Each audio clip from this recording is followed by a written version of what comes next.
All India radio की ये हिंदी सेवा है। लीजिए सुनिए समाचार मुनीश शर्मा से।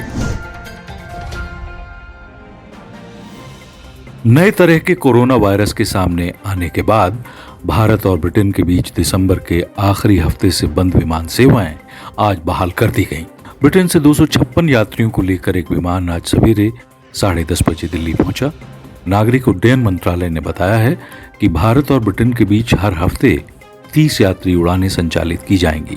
ब्रिटेन से आने वाली उड़ानों के यात्रियों की नई दिल्ली हवाई अड्डे पर अनिवार्य रूप से कोविड जांच की जा रही है। नागरिक उड्डयन मंत्री हरदीप सिंह पुरी ने कहा कि सरकार स्थिति पर नजर रखे है और हालात को देखते हुए दोनों राष्ट्रों के बीच विमान सेवाओं की समीक्षा की जाती रहेगी। 16वें प्रवासी भारतीय दिवस का आयोजन कल किया जाएगा। प्रधानमंत्री नरेंद्र मोदी इस एक दिवसीय सम्मेलन का उद्घाटन करेंगे। उद्घाटन सत्र को सूरीनाम गणराज्य के राष्ट्रपति और मुख्य अतिथि चंद्रिका प्रसाद संतोखी संबोधित करेंगे। सम्मेलन का समापन राष्ट्रपति रामनाथ कोविंद के भाषण के साथ होगा। 16वें प्रवासी भारतीय दिवस का विषय है आत्मनिर्भर भारत को योगदान। अमेरिका के राष्ट्रपति डोनाल्ड ट्रंप ने वॉशिंगटन में कैपिटल भवन में अपने समर्थकों द्वारा की गई हिंसा के बाद सत्ता के व्यवस्थित हस्तांतरण के लिए प्रतिबद्धता व्यक्त की है। श्री ट्रंप के समर्थकों के उत्पात की दुनिया भर के नेताओं ने निंदा की है। ट्विटर पर अपने वीडियो संदेश में श्री ट्रंप ने दंगाइयों के जघन्य हमले की कड़ी निंदा की। इससे पहले डेमोक्रेटिक पार्टी के वरिष्ठ नेताओं ने श्री ट्रंप को उनका कार्यकाल पूरा होने से पहले ही राष्ट्रपति पद से हटा देने की मांग की थी। श्री ट्रंप 20 जनवरी को अपना कार्यकाल पूरा कर रहे हैं। श्री ट्रंप ने कहा कि उनका पूरा ध्यान अब सत्ता के सुगम, व्यवस्थित और बाधा रहित हस्तांतरण को सुनिश्चित करने पर है। अमेरिका की राजधानी वॉशिंगटन डीसी में राष्ट्रपति डोनाल्ड ट्रंप के समर्थकों की हिंसा की दुनिया भर के नेताओं ने निंदा की है। संसद भवन परिसर में श्री ट्रंप के समर्थकों के उत्पात में 4 व्यक्तियों की मौत हो गई। वॉशिंगटन डीसी में 15 दिन के लिए आपातकाल घोषित किया गया है। संयुक्त राष्ट्र महासचिव एंटोनियो गुतरेस ने कहा है कि राजनेताओं के लिए अपने समर्थकों को नियंत्रित रखना जरूरी है ताकि हिंसा न हो और लोकतांत्रिक प्रक्रियाओं तथा कानून का पालन हो सके। संयुक्त राष्ट्र महासभा के अध्यक्ष वोल्कान बोजकिर ने कहा है कि उन्हें अमेरिका में लोकतांत्रिक प्रक्रिया के लिए शांति और सम्मान कायम होने का विश्वास है। प्रधानमंत्री नरेंद्र मोदी ने कहा कि वॉशिंगटन डीसी में वो दंगों और हिंसा की खबरों से काफी व्यथित हैं। उन्होंने कहा कि सत्ता का व्यवस्थित और शांतिपूर्ण हस्तांतरण जारी रहना चाहिए और गैर कानूनी विरोध प्रदर्शन कर लोकतांत्रिक प्रक्रिया को प्रभावित नहीं होने दिया जा सकता।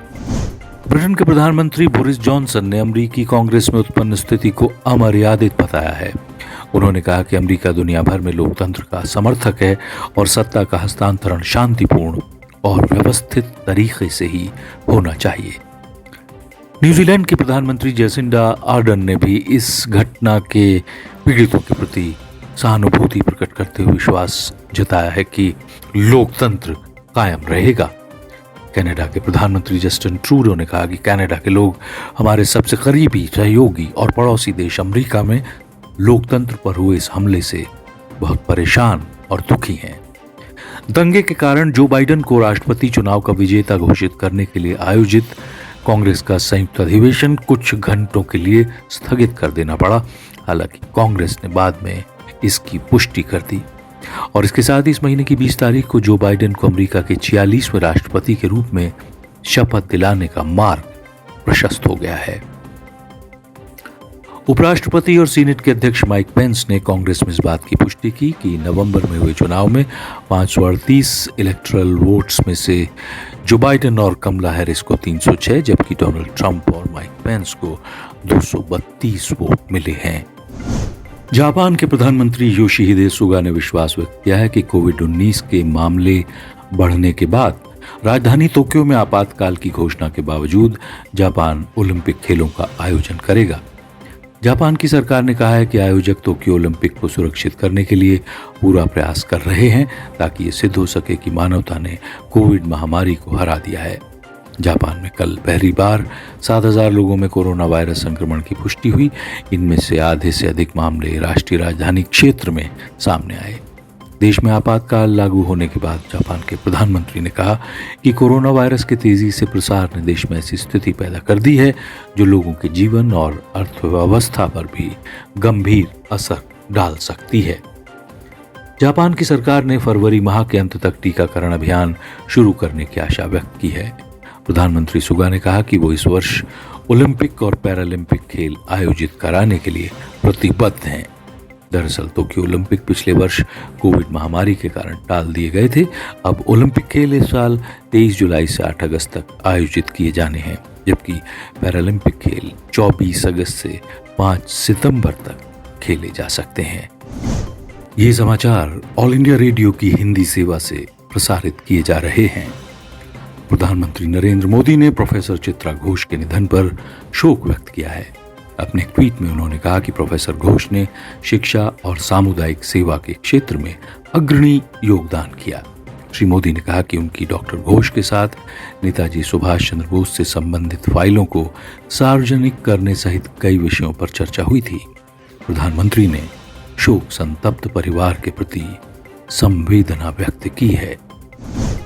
केंद्रीय शिक्षा मंत्री रमेश पोखरियाल निशंक ने छात्रों, अभिभावकों और शिक्षकों से यह अपील की है कि वो खिलौनों की प्रतियोगिता यानी टॉय कॉथन 2021 को सफल बनाने के लिए अपने अनूठे और रचनात्मक विचारों को प्रस्तुत करें।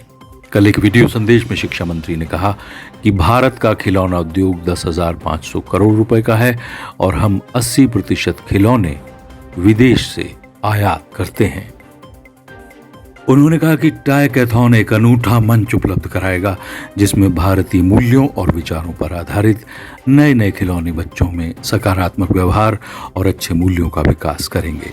श्री निशंक ने कहा कि प्रधानमंत्री नरेंद्र मोदी का यह मानना है कि भारत खिलौना विनिर्माण का सबसे बड़ा केंद्र बन सकता है। टॉयकैथॉन 2021 में मुख्यतः सस्ते, सुरक्षित और पर्यावरण अनुकूल तथा स्थानीय सामग्री का इस्तेमाल करके नए खिलौनों की रूपरेखा पर ध्यान केंद्रित किया जाएगा। इसके लिए लोग अपने विचार और सुझाव इस महीने की 20 तारीख तक दे सकेंगे। टॉयकैथॉन की 2 श्रेणियां होंगी, एक ऑनलाइन खिलौनों की और दूसरी वास्तविक खिलौनों की। टॉयकैथॉन प्रतियोगिता की पहल 6 मंत्रालयों ने मिलकर की है। ये प्रतियोगिताएं 9 विषयों पर आधारित होंगी। इनमें कनिष्ठ स्तर, वरिष्ठ स्तर और स्टार्टअप तथा प्रोफेशनल स्तर के लिए 3-3 ट्रैक होंगे। दिल्ली, पंजाब, हरियाणा और राजस्थान में ठंड का भीषण प्रकोप जारी है। कल सवेरे उत्तर भारत में घना कोहरा छाए रहने का भी अनुमान है। पंजाब, हरियाणा, पूर्वोत्तर राजस्थान और पश्चिमी उत्तर प्रदेश में आज बारिश हो सकती है। सप्ताहांत में तमिलनाडु, पुदुचेरी और करैकल में भी वर्षा होने की संभावनाएं हैं। केंद्र शासित प्रदेश जम्मू कश्मीर में 11 से 16 फरवरी तक राष्ट्रीय स्तर के शीतकालीन खेलों का आयोजन किया जाएगा। उपराज्यपाल के सलाहकार फारूक खान ने खेलो इंडिया कार्यक्रम के तहत आयोजित किए जाने वाले इस दूसरे शीतकालीन खेलों की तैयारियों की आज समीक्षा की। हमारे जम्मू संवाददाता ने बताया कि इन खेलों का आयोजन गुलमर्ग में किया जाएगा और इसके साथ ही अंतर्राष्ट्रीय हिमालयन स्नो रेस भी आयोजित होगी। शीतकालीन खेलों में देश भर से करीब 1,000 खिलाड़ी हिस्सा लेंगे। जम्मू कश्मीर प्रशासन खेलों में भाग लेने वाले खिलाड़ियों और अधिकारियों की कोविड जांच के लिए जम्मू, श्रीनगर और तंगमर्ग में 3 नियंत्रण कक्ष स्थापित कर रहा है। देश में कोविड संक्रमण से स्वस्थ होने वालों की दर बढ़कर 96.39% हो चुकी है। कल 20,000 से ज्यादा कोविड रोगी संक्रमण से ठीक हुए और इसके साथ ही देश में अब तक 1,37,000 कोविड मरीज स्वस्थ हो चुके हैं। केंद्रीय स्वास्थ्य मंत्रालय ने कहा है कि भारत में कोविड संक्रमण से स्वस्थ होने की दर दुनिया में सबसे ज्यादा है। देश में कोविड के सक्रिय मामले इस समय करीब 2,25,000 हैं। कल 18,139 नए मामले सामने आए। इसके साथ ही कुल सक्रिय मामलों की संख्या 1,04,00,000 से ऊपर पहुंच चुकी है। स्वास्थ्य मंत्रालय के अनुसार देश में कोविड से होने वाली मौत की दर 1.45% है, जो दुनिया के अन्य देशों की तुलना में काफी कम है। कल देश में कोविड से 234 लोगों की मौत हुई और इसके साथ ही अभी तक कोविड से 1,50,570 लोगों की मौत होने की खबर है। भारतीय आयुर्विज्ञान अनुसंधान परिषद के अनुसार कल देश भर में 9,35,000 कोविड नमूनों की जांच की गई और देश में अभी तक 17,93,00,000 कोविड नमूनों की जांच की जा चुकी है। केंद्रीय स्वास्थ्य मंत्री डॉक्टर हर्षवर्धन ने कहा है कि देश भर में पोलियो टीकाकरण अभियान 17 जनवरी से शुरू होगा। उन्होंने चेन्नई में संवाददाताओं को ये जानकारी देते हुए बताया कि प्रधानमंत्री नरेंद्र मोदी के नेतृत्व में सरकार पोलियो की तरह कोविड का भी उन्मूलन करेगी। डॉक्टर हर्षवर्धन कोविड टीकाकरण के पूर्वाभ्यास की तैयारियों की समीक्षा के लिए तमिलनाडु के 2 दिवसीय दौरे पर चेन्नई में हैं। उन्होंने बताया कि जब से मोदी सरकार ने कोविड संक्रमण के फैलाव को नियंत्रित करने के लिए सक्रिय कदम उठाए, संक्रमण के मामले काफी घटते गए और इससे होने वाली मौत के मामले भी कम हो गए हैं। पूरी दुनिया भारत की सफलता को देख रही है। और इसके साथ ही ऑल इंडिया रेडियो की हिंदी सेवा से ये समाचार बुलेटिन समाप्त होता है। सुनते रहिए ऑल इंडिया रेडियो। नमस्कार।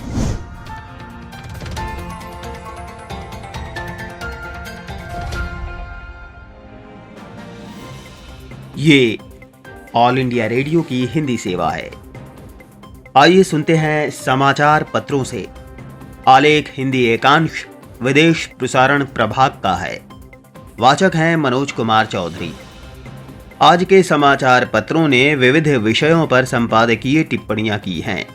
वहीं समाचार पत्रों की सुर्खियां भी ध्यान आकर्षित करती हैं। आज के समाचार पत्रों पर एक नजर डालें तो देश में कोरोना टीकाकरण के आज दूसरे पूर्वाभ्यास की खबर दैनिक भास्कर समेत अधिकांश अखबारों में है। नवभारत टाइम्स ने स्वास्थ्य मंत्री का बयान प्रकाशित किया है। देश के आखिरी छोर तक पहुंचेगी वैक्सीन। अमेरिका में निवर्तमान राष्ट्रपति डोनाल्ड ट्रंप के समर्थकों द्वारा अमेरिकी संसद पर जबरन घुसने की खबर सभी अखबारों में सचित्र है। राष्ट्रीय सहारा की सुर्खी है, लोकतंत्र पर ट्रंप तंत्र का हमला। दैनिक जागरण के अनुसार प्रतिबंधित गुट जैश-ए मोहम्मद के सरगना मसूद अजहर की गिरफ्तारी के लिए पाकिस्तान की आतंकरोधी अदालत ने वारंट जारी किया। मशहूर फैशन डिजाइनर और भारतीय साड़ी को आधुनिक रूप देने के लिए जाने जाने वाले सत्या पॉल के निधन का समाचार अमर उजाला ने दिया है। राजस्थान पत्रिका ने फरिश्ते बने जवान शीर्षक से लिखा है, कश्मीर के कुपवाड़ा जिले में सेना के जवानों ने बर्फबारी के मुश्किल हालत में गर्भवती महिला शबनम बेगम को 2 किलोमीटर पैदल कंधे पर ले जाकर अस्पताल पहुंचाया। हिंदी दैनिक हिंदुस्तान समाधान की उम्मीद शीर्षक से अपने संपादकीय में लिखता है कि किसानों का बढ़ता आंदोलन जितना दुखद है उतना ही चिंताजनक भी। दिल्ली की सीमाओं पर अनेक जगह जिस तरह से ट्रैक्टर रैली निकालकर किसानों ने प्रदर्शन किया है, उससे प्रशासन के कान खड़े हो जाने चाहिए। सबसे दुखद ये कि घोषित रूप से ऐसी रैली का अभ्यास 26 जनवरी के आयोजन को प्रभावित करने के लक्ष्य के साथ किया गया है। दिल्ली चलो के नाम पर 26 नवंबर को शुरू हुआ किसानों का विरोध प्रदर्शन तनाव बढ़ाने की दिशा में बढ़ चला है। किसानों को नए कृषि कानूनों की वापसी और न्यूनतम समर्थन मूल्य की कानूनी गारंटी के अलावा कुछ भी मंजूर नहीं। सरकार किसानों के साथ अनेक बार वार्ता कर चुकी है, लेकिन समाधान की उम्मीद को बल नहीं मिला है। आज 8 जनवरी को किसान सरकार वार्ता फिर प्रस्तावित है, लेकिन अफसोस 7 जनवरी की शाम तक इस वार्ता को लेकर कोई नई उम्मीद या प्रस्ताव सामने नहीं आया। स्वाभाविक है, किसी भी लोकतंत्र में जब सरकार किसी आंदोलन की बात नहीं सुनती है तो उस आंदोलन में शामिल लोग शक्ति प्रदर्शन करते हैं और किसान ट्रैक्टर रैली के जरिए यही करना चाहते हैं। 2500 से भी ज्यादा ट्रैक्टर का दिल्ली की सीमा पर पहुंचना अपने आप में ऐतिहासिक है। ट्रैक्टर गांवों व खेतों में चलाया जाने वाला वाहन है, पर अगर ऐसे वाहन राष्ट्रीय राजधानी क्षेत्र में इतनी बड़ी संख्या में दौड़ेंगे तो क्या होगा, सोच लेना चाहिए। नई दिल्ली में एक अनुमान के अनुसार करीब 124 प्रवेश द्वार हैं। जिनसे होकर दोपहिया समेत करीब 6 लाख वाहन रोज आते हैं। रोज इतने वाहन दिल्ली आते हैं कि ज्यादातर प्रवेश द्वारों पर गिनती भी नहीं होती। कौन नहीं जानता कि दिल्ली व राष्ट्रीय राजधानी क्षेत्र उत्तर भारत का सबसे महत्वपूर्ण व्यावसायिक व शैक्षणिक केंद्र है। अगर ज्यादा दिनों तक यहाँ यातायात को रोका जाएगा तो जाहिर है व्यवसाय और रोजगार पर असर पड़ेगा, जिसका नुकसान पूरे देश को उठाना पड़ेगा। राष्ट्रीय राजधानी क्षेत्र में रहने वाले 3 करोड़ से ज्यादा लोगों के बारे में न केवल किसानों बल्कि सरकार को भी सोचना चाहिए। ये तो अच्छा है कि अभी भी दिल्ली के कुछ प्रवेश द्वार खुले हैं और दिल्ली किसी तरह से चल रही है, लेकिन किसान अगर एक जगह बैठने के बजाय जगह जगह रैलियां निकालने लगेंगे तो फिर मुश्किलों का कारवां भी चलेगा। आज की वार्ता में सरकार को समाधान के मकसद से ही बैठना चाहिए। लोगों को ही नहीं बल्कि सुप्रीम कोर्ट के भी आज की वार्ता से उम्मीदें हैं। ध्यान रहे 11 जनवरी को सुप्रीम कोर्ट किसान आंदोलन पर आगे सुनवाई करेगा। उसकी चिंता पहले भी सबके सामने आ चुकी है। मामले को संवाद के जरिए सुलझाने में ही सार है।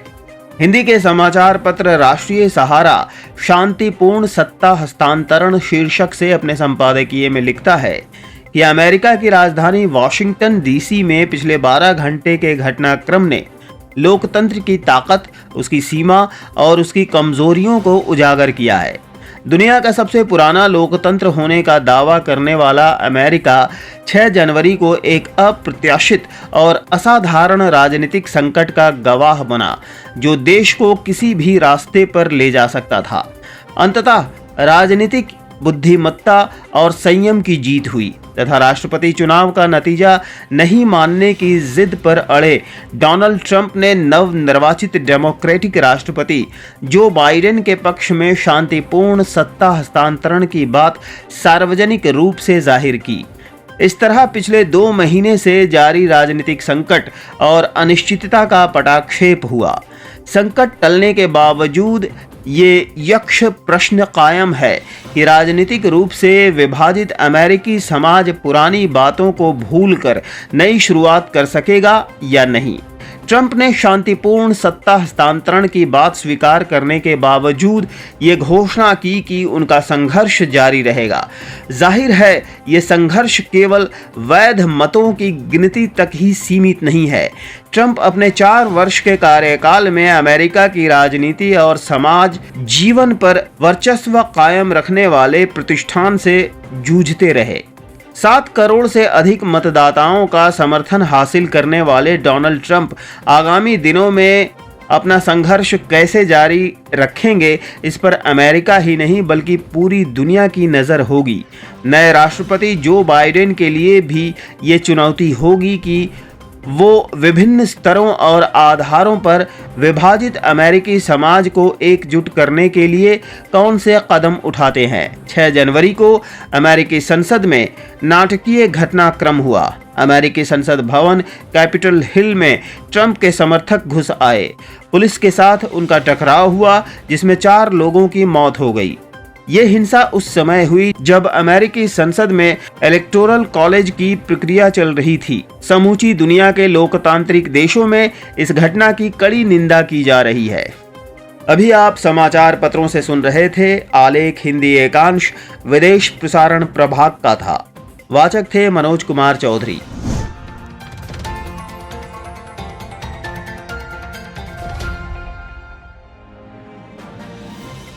ये ऑल इंडिया रेडियो की हिंदी सेवा है। आइए सुनते हैं सामयिक वार्ता। विषय है भारत श्रीलंका की साझेदारी का आधार आपसी संवेदनशीलता। आलेख डॉक्टर गुलबिन सुल्ताना का है। वाचक हैं मनोज कुमार चौधरी। भारत के विदेश मंत्री डॉक्टर एस जयशंकर श्रीलंका के अपने प्रतिपक्ष के आमंत्रण पर कोलंबो की 2 दिवसीय आधिकारिक यात्रा पर थे।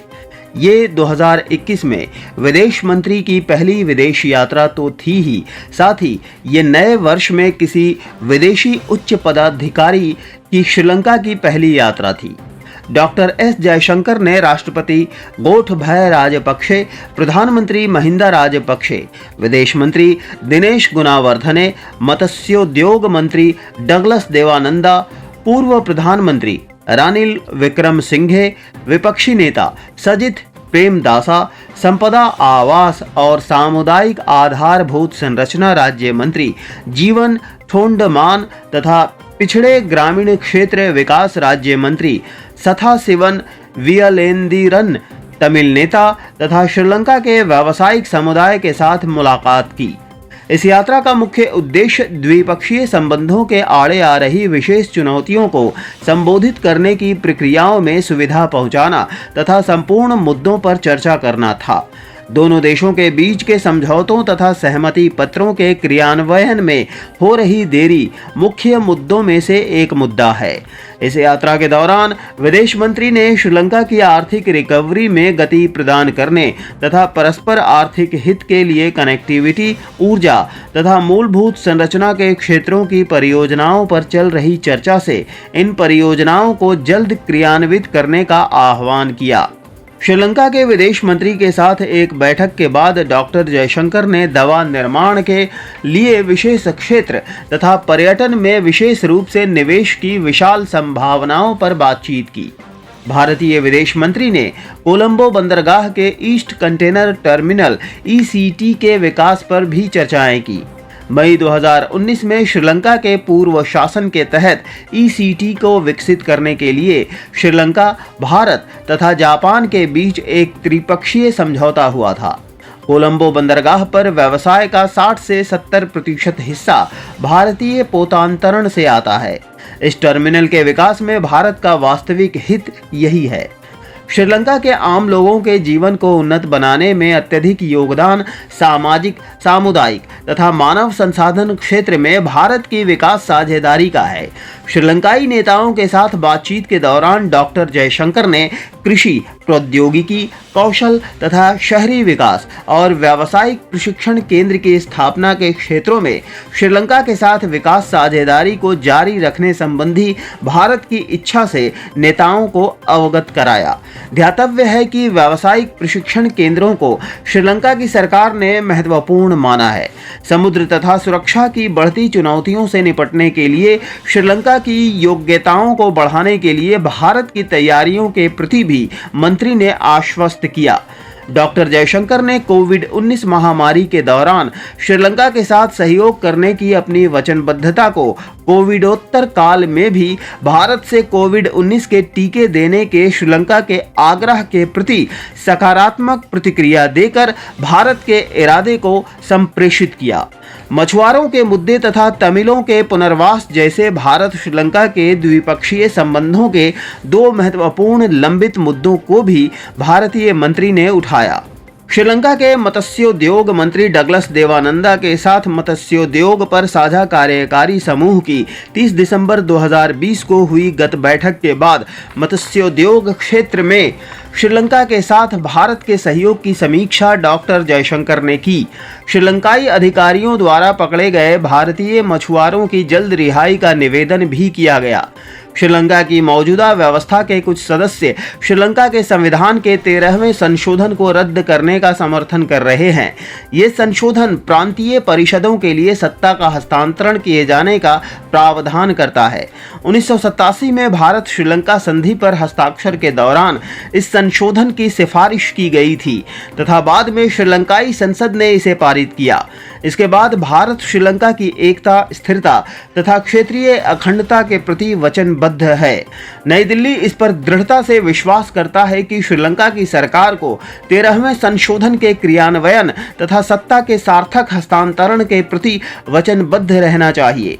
क्षेत्रीय तथा अतिरिक्त क्षेत्रीय शक्तियों द्वारा कोलंबो की विस्तारित सहयोगात्मक साझेदारी के पीछे के इरादे को लेकर श्रीलंका में बड़े स्तर पर चल रही अटकलबाजियों तथा क्षेत्र के भू रणनीतिक घटनाक्रमों की पृष्ठभूमि में भारत के विदेश मंत्री की ये यात्रा महत्वपूर्ण थी।